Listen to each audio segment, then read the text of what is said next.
खमंग, मस्त आणि भरपूर भाज्यांनी बनणारी ही मस्त अशी गुजराती ट्रेडिशनल रेसिपी उंधियो. उंधियो एक गुजराती पद्धतीची भाजी आहे जी की खूप साऱ्या भाज्या वेगवेगळ्या पद्धतीत लेयर करून बनवली जाते. या भाजीचे 5 घटक आहेत. त्याच्यासाठी लागणारा मसाला, मेथी मुठिया, तळल्या जाणाऱ्या भाज्या, भरल्या जाणाऱ्या भाज्या आणि परतणाऱ्या शेंगा. मुठियासाठी इथे मी घेतली आहे ताजी मेथी, जी स्वच्छ करून तिला एकदम बारीक चिरून घ्यायचं आहे. चिरून घेतलेल्या मेथीत घ्यायचं आहे डाळीचं पीठ म्हणजेच बेसन. घालायचे आहेत काही बेसिक मसाले, सोबत हिरवी मिरची आणि लसूण पेस्ट जी आपण वाटून घेतली आहे. घालायचं आहे हळद, लाल तिखट, धणेपूड आणि चवीपुरतं मीठ. आणि या सगळ्याला व्यवस्थित मिक्स करून याचा एक सॉफ्ट असा गोळा बनवायचा आहे. आणि याच्यात तळायच्या आहेत आपल्याला मुठिया.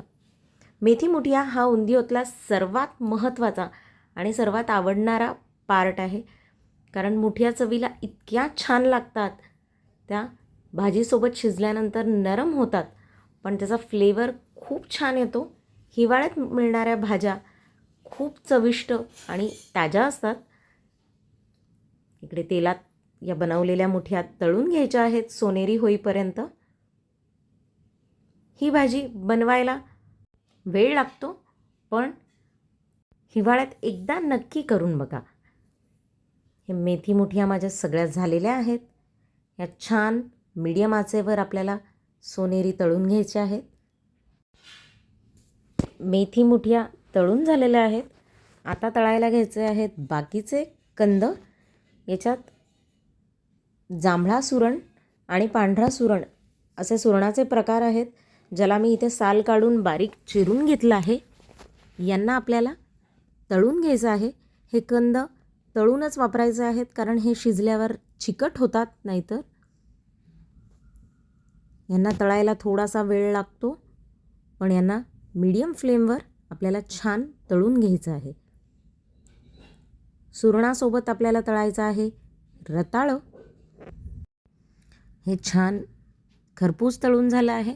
आता बनवूया उंधियोसाठी लागणारा मसाला, ज्याच्यासाठी मी घेतलेलं आहे खोलेलं नारळ खूप सारं, त्याच्यात बारीक चिरून घेतलेली कोथिंबीर आणि हिरवा लसूण. पातीचा लसूण घ्यायचा आहे. मी साधारण 2 गड्ड्या लसूण घेतला आहे पातीचा आणि त्याला बारीक चिरून घेतला आहे. आता याच्यात घालायची हिरवी लसूण मिरचीची पेस्ट जी की बनवली होती, ज्याच्यात घालायचं मीठ, साखर, लिंबाचा रस, हळद, लाल तिखट आणि गरम मसाला. आणि याला व्यवस्थित मिक्स करून घ्यायचं आहे. याला हाताने छान व्यवस्थित मिक्स करायचा आहे. हा मसाला खूप फ्लेवरफुल बनतो. ह्या तुम्ही इतर कुठल्याही भाज्यांनाही वापरू शकता. आता इथे मी घेतलेत काही भाज्या, कच्ची केळी, वांग आणि बटाटे, ज्याच्यात हा मसाला आपल्याला भरून घ्यायचा आहे. ह्या भरून घेतलेल्या भाज्या मी पॅन फ्राय करणार आहे 1 छोट्या चमचा तेलात.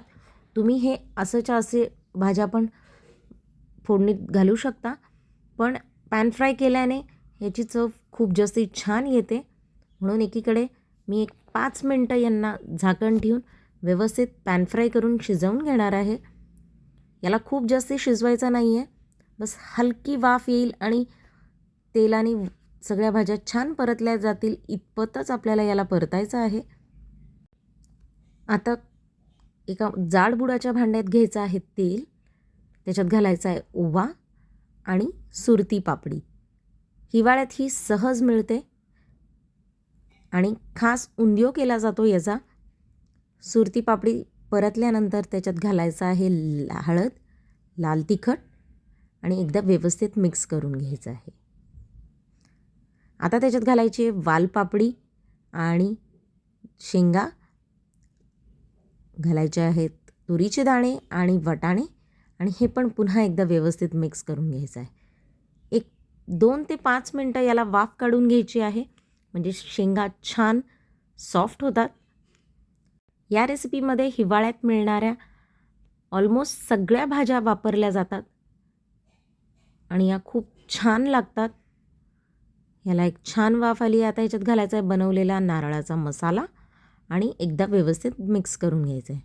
आता करायचा आहे दुसरा लेयर, जो की आपण तळून घेतलेले कंद आहेत त्याला या शेंगांसोबत मिक्स करून घ्यायचं आहे. आता याच्यात ठेवायच्या आहेत भरून घेतलेल्या भाज्या, ज्या की मी पॅन फ्राय केल्यात. तुम्ही हवं तर इथे तशाच कच्च्या ठेवू शकता. आणि याच्यावर घालायचा आहे मसाला पुन्हा आणि शेवटी मेथी मुठिया. आता याला मंद आचेवर 15 मिनटं शिजू द्यायचं आहे. गरमागरम पुरी किंवा भातासोबत नक्की ट्राय करून बघा उंधियो.